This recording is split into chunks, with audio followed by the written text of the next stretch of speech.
Il n'est pas difficile de voir que, quand il s'agit vraiment de l'acceptation du verdict de Dieu, que tous les hommes, sans vraiment aucune exception, sont morts, se trouvant sous le jugement pour autant que Dieu est concerné, et qu'ils n'ont aucun accès à Dieu en dehors de la croix.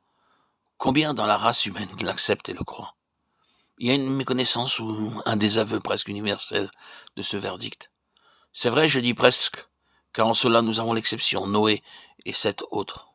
Ils représentent l'exception. En eux, le principe de la croix s'avère être accepté, devant lequel ils ont capitulé. Noé et les 7 autres se seraient noyés avec tous les autres s'ils n'avaient pas accepté le verdict de Dieu sur la race humaine et pris l'unique chemin de Dieu.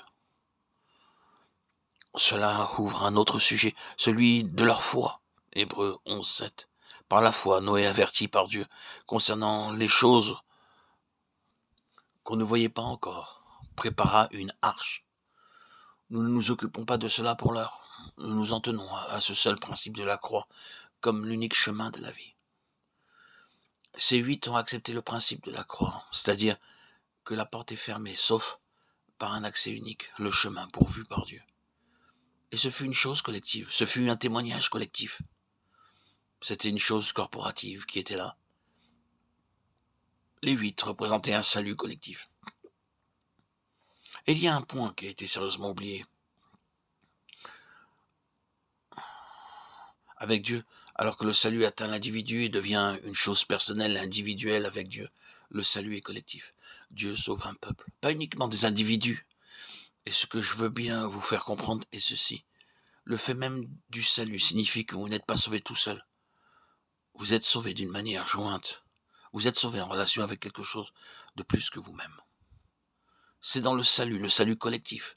Le salut est une chose collective et vous niez la composante même du salut lorsque vous autorisez la division venir entre vous et d'autres enfants de Dieu ou entre vous et un autre enfant de Dieu. Vous reniez votre salut même. Vous connaissez ce mot traduit dans notre français ensemble. Maintenant, jetez un coup d'œil à ensemble dans le Nouveau Testament. Nous avons été plantés ensemble dans la conformité à sa mort, Romains 6:5. Il nous a vivifiés ensemble avec Christ, Éphésiens 2:5. Nous sommes assis ensemble avec lui dans les lieux célestes. Référez-vous à Éphésiens 2:6. Ce mot ensemble est le symbole du corps humain constitué de tendons et de tissus, un ensemble organique, corporatif.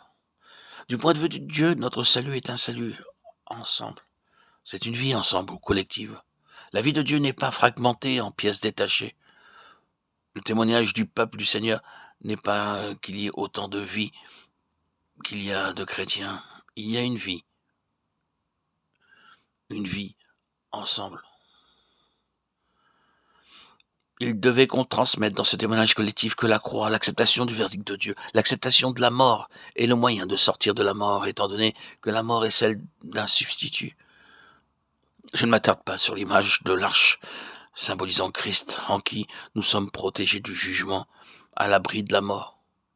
Mais ils sont entrés ensemble dans l'arche. C'est là ce dont il s'agit. Ce fut un témoignage ensemble. Et ce fut une victoire ensemble ou collective. Vous êtes passé d'un individu, de Caïn et d'Abel, à ce qui est collectif lorsque vous arrivez à Noé.